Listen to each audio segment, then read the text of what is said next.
जय हिंद दोस्तों। आज एक बार फिर से सभी स्टूडेंट्स का अंग्रेजी साहित्य के दुनिया में, इंग्लिश लिटरेचर के दुनिया में स्वागत है। आज मैं 12 के फ्लेमिंगो बुक की तीसरी story, third story which is deep water, उस ओर ले चलता हूँ। Deep water has been written by an American author William Douglas. Deep water American लेखक विलियम डगलस के द्वारा लिखा गया है। विलियम ओ डगलस इनका ऐसे पूरा नाम है।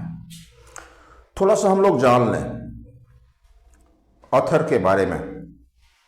He did graduation in economics and English from arts with arts. Arts के साथ इंग्लिश में और इकोनॉमिक्स में इन्होंने ऑनर्स किया। वो लंबे समय तक जज के पद पे काम करने वाले व्यक्ति बने। प्रेसिडेंट रूजवेल्ट के, फ्रैंकलिन डी रूजवेल्ट जो अमेरिका के राष्ट्रपति थे, उनके अच्छे दोस्त माने जाते हैं ये। उन्होंने शुरू में टीचर के रूप में भी काम किया 2 वर्षों तक याकीमा में। इनका जन्म कब होता है तो 1898 में और 1980 में इनकी मृत्यु हो जाती है। Means he is a modern author, वो मॉडर्न ऑथर है। ये सारे इनके फैक्ट्स हैं लाइफ के। अब डीप वाटर, डीप मतलब गहरा, वाटर मतलब पानी। अब डीप वाटर से मतलब क्या है? The narrator shares his experiences, horrible experiences which he got in his childhood. लेखक अपने बचपन के डरावना अनुभवों को इस स्टोरी के माध्यम से पब्लिक करने की, बांटने की, शेयर करने की कोशिश करता है। ये स्टोरी उनकी लिखी गई एक रचना ऑफ मैन इन माउंटेन्स का एक एक्सर्ट है, पार्ट है, भाग है, टुकड़ा है। Deep water is a psychological story because in this story the narrator has tried to present human psychology. इसमें ह्यूमन साइकोलॉजी को दिखाने की कोशिश किया है उन्होंने कि किस प्रकार से कोई छोटे से अवस्था में सफ़र करता है तो ब्रेन के एक सबकॉन्शियस रीजन में वो मेमोरी जमा रह जाता है और समहाउ ये घूमते रहता है, मंडराते रहता है, हमें परेशान अनकॉन्शियस रीजन में, अनकॉन्शियस वे में करते रहता है। ये साइकोलॉजी है। ब्रेन के शायद 3 पार्ट होते हैं, बायोलॉजी बताता है, सेरिब्रम, सेरिब्रस और medulla. Medulla is the store house of brain. ये मेडुला ब्रेन का स्टोर हाउस है, उसमें मेमोरी जाके स्टोर हो जाता है।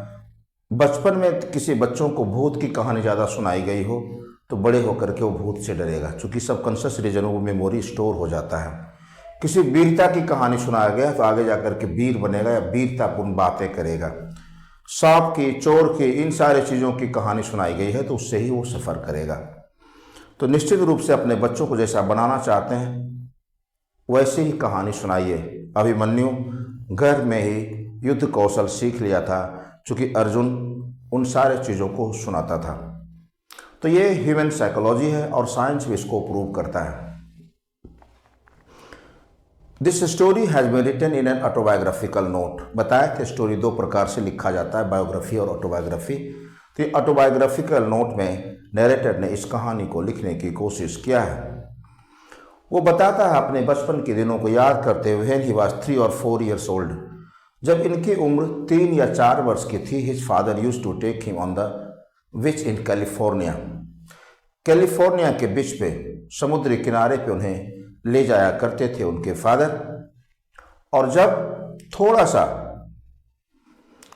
तो बीच पे ले जाया करते थे, लहरें उठती थी, ये फादर के गोद से चिपक जाता था, लहरें इन्हें ठोकर मारकर गिरा देता था। कुछ दूर पर खड़े बरीड अंडर वाटर, पानी में दबे हुए डरा हुआ बच्चा ये रहता था। उसके फादर कुछ यार्ड, कुछ गज की दूरी पर खड़े होकर के हंसते थे। ये नहीं कि बच्चा भयभीत था, हंसते इसलिए थे कि जानते थे कि इससे कुछ उन्हें नुकसान नहीं है। He wanted to make his son bold courageous, bold और करेजियस बनाना चाहते थे, उनके भय को दूर करना, डिस्पेल करना चाहते थे। Probably his father did such type of things intending this thing, इसी चीज़ का उद्देश्य इरादा बना करके उसके फादर ऐसा करते थे। तो लेकिन बचपन से उसके सबकॉन्शियस रीजन में पानी के प्रति भय बैठ गया था। फिर वो एक मौका पाता, अपॉर्चुनिटी पाता, एक घटना के बारे में बताता। मिस एडवेंचर वर्ड यूज़ किया नरेटर ने एक दुर्घटना के बारे में। And what is the miss adventure, वो मिस एडवेंचर क्या है? व्हेन ही वाज 10 और 11 ईयर्स ओल्ड, जब विलियम डगलस की उम्र 10 या 11 वर्ष का था, दैट मिस एडवेंचर हैपेंड, वो मिस एडवेंचर घटता है। वो मिस एडवेंचर क्या है? YMCA स्विमिंग पूल इन याकीमा, याकीमा में एक स्विमिंग पूल था जिसका नाम है YMCA swimming pool. It's drop was gradual, इसकी गहराई जो थी वो ग्रेजुअल थी। हालांकि याकीमा में एक रिवर भी था जो कि ट्रिचरस था। उसकी मदर उसे वार्न हमेशा करते रहती थी कि वो ट्रिचरस है, डेंजरस है, वहाँ पे मत जाना, फलना डूब गया, फलना डूब गया। कोई भी फ्रेश ड्रॉनिंग होता था उसकी मदर उससे आगाह करवाती थी ताकि वो उस ओर मूव ना करे। That was the intention of his mother and that's why she used to warn him. तो डर तो पहले से ही बचपन से था, ये भय और ज़्यादा गहरा कर दिया था। लेकिन YMCA स्विमिंग पूल जो था सेफ था। सेफ क्यों था? कि उसकी ड्रॉप जो थी ग्रेजुअल थी। ग्रेजुअल 3 से 4 फीट से लेकर के 9 फीट डीप तक। तो up to your capacity you may take bath, जितनी क्षमता है 3 फीट की गहराई में, 4 फीट की गहराई में जितनी क्षमता है उतने में आप नहा सकते हैं। तो बच्चों को देखता क्या है कि ऐसे स्किनी लेग्स, नेकेड, उसमें स्विमिंग पूल में बात कर रहे थे। He was allured to see them, उन्हें देख करके एल्योर करता है। थोड़ा तो उसको प्राइड, गर्व होता है, अभिमान होता है कि स्किनी लेग्स को या फिर ऐसे नेकेड बॉडी को कैसे दिखाएं। लेकिन वो अपने प्राइड को, गर्व को, अभिमान को क्या करता है कि दबा लेता है, वाटर विंग्स लेता है, पहनता है एंड स्टार्टेड इमिटेट करना शुरू कर देता है दूसरे बच्चों को। With in 2-3 days he became normal, 2-3 दिन के बाद उस पानी में वो नॉर्मल हो जाता है। नरेटर, आप कहानी ध्यान से सुनेंगे, पूरी स्टोरी बहुत कम समय में समझ पाएंगे और ऑब्जेक्टिव भी इससे आपका हो पाएगा। 2-3 दिन में नॉर्मल हो जाता है पानी में। लेकिन इसी बीच क्या होती है कि उसके साथ एक घटना, वो मिस एडवेंचर घट जाती है। One day he was sitting beside the pool, एक पूल के बगल में, पोखरा के बगल में वो बैठा हुआ था। He was waiting for his other companion, दूसरे साथी की शायद प्रतीक्षा कर रहा था। स्विमिंग पूल वाटर उसका बिल्कुल शांत था, टाइल्ड बॉटम था, वो इजीली क्लियरली विजिबल था, देख रहा था। उसे हिम्मत लेकिन नहीं हो रही थी कि अकेले वो उसमें जंप लगाए, कूदे, तैरे, स्विम करे। तो शायद दूसरे व्यक्ति की प्रतीक्षा, दूसरे साथियों की, शागिर्द की प्रतीक्षा वो कर रहा होता है। तभी एक 18 ईयर्स ओल्ड बॉय आता है। वो मजबूत था, ही हैड हेयरी चेस्ट में बाल थे, रिपल्ड मसल्स, पूरा मसल था। उसको पूछता है, कहता है, hi skinny, how do you like to be ducked. ये बोलता है but he didn't wait for the answer, ये पूछ लेता है लेकिन आंसर की प्रतीक्षा वो नहीं करता। इतना कह करके सिटिंग पोजीशन में ही उसे डीप इंड में, गहरे पानी में फेंक देता है। He could not understand what happened. He started getting down. वो नीचे जाने लगता है, डरा हुआ रहता है। He became afraid, लेकिन उतना भी अफ्रेड नहीं हुआ था कि अपने रीजनिंग को, कंसाइंस को, विवेक को खो दे। जैसे वो नीचे जाने लगता है, मेड अ प्लान, एक प्लान बनाता है कि as his feet touch the bottom, it touch the bottom, he would hit it and jump upward. सोचता है जैसे उसके पैर जो है बॉटम को, तल को, पेंदे को छुएंगे, वो कस करके पैर से उसे ठोकर मारेगा, कस के ऊपर की ओर छलांग लगाएगा और जब पानी पे आएगा तो किसी प्रकार से पानी को थ्रैश करते हुए हाथ पैर से वो किनारे तक पहुंच जाएगा। दैट वाज हिज स्ट्रेटजी, ये उसकी स्ट्रेटजी था।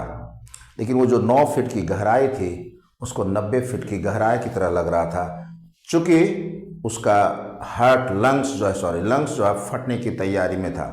It was not getting proper और सफिशिएंट और इनफ ऑक्सीजन, ऑक्सीजन तो उतना मिल नहीं रहा था। पानी को हम लोग H2O कहते हैं, उसमें H भी होता है और O भी होता है। आप समझिए कि क्यों नहीं सांस ले पाता है। तो 9 फीट की गहराई 90 फीट की गहराई की तरह लगता है। एक हम लोगों ने गाना ओल्ड सॉन्ग सुना था कि एक एक पल अब लगता है एक साल, हीरोइन कहती है, हीरो कहता है एक एक पल अब लगता है एक साल, हीरोइन कहती है तेरे बिन अब मेरा भी है यही हाल। तो मुकेश का गाना एक गाया हुआ है। तो एक एक पल एक एक साल की तरह लग रहा था। 1 फीट मतलब कितने फीट की गहराई उसे लग रहा था पता नहीं। ऊपर आता है, उसकी आंखें निकलती है, थोड़ा सा मुंह भी निकलता है। He wanted to suck air but sucked water, हवा का सांस लेना चाहता है लेकिन पानी चला जाता है। और फिर नीचे की ओर जाने लगता है। जब फिर वो नीचे की ओर जाने लगता है, फिर वो स्ट्रेटजी बनाता है। इस बार हिट करता है तो केवल उसके आँख ही निकलते हैं। अब जो साफ पानी था वो येलो डर्टी हो गया था, गंदा हो गया था, येलो हो गया था, येलोइश हो गया था।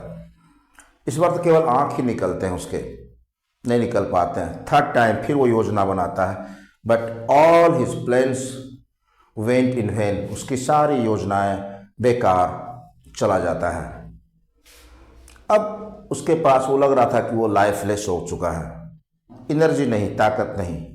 केवल 2 चीज़ जो उसके पास था उससे वो समझ पा रहा था कि वो अभी तक जिंदा है। एक मन में शायद विचार जो ख्यालात आ रहा था उसके ज़रिए, और वेरियस इमोशंस इधर उधर हो रहा होता है। वो बचने के लिए खोजता है, वाटर विंग्स खोजता है, लेडर्स खोजता है, रॉप्स खोजता है। वो येल करने की कोशिश करता है, कॉल करके किसी को बुलाने की कोशिश करता है, but his voice had choked into his throat, उसके आवाज़ उसके गले में रुंध गए थे, आवाज़ डर से निकल नहीं रहा था। अल्टीमेटली कुछ भी जब नहीं मिलता है, रस्सी पानी पकड़ना चाहता है, पानी पकड़ाता है। अब लग रहा था कि उसका लंग्स फट जाएगा। ग्रेजुअली वो सारा एनर्जी खोने लगता है। पैर भी बताता है कि पैरालाइज्ड डेड वेट्स की तरह लटक रहा था। केवल मन में जो विचार चल रहा था उसी से समझ रहा था कि वो जिंदा है। धीरे धीरे उसकी आंखों पर अंधेरा छाने लगता है और अंतिम में कब वो बेहोश हो जाता है पानी में पता ही नहीं चलता है। उस समय लग रहा होता है कि मदर के कोमल बाहों में वो तैर रहा हो या स्काई में फ्लोट कर रहा हो। लेकिन जब फिर सेंस में आता, he finds himself lying beside the pool के बगल में लेटा हुआ था, and he was vomiting water, पानी वोमिट कर रहा था।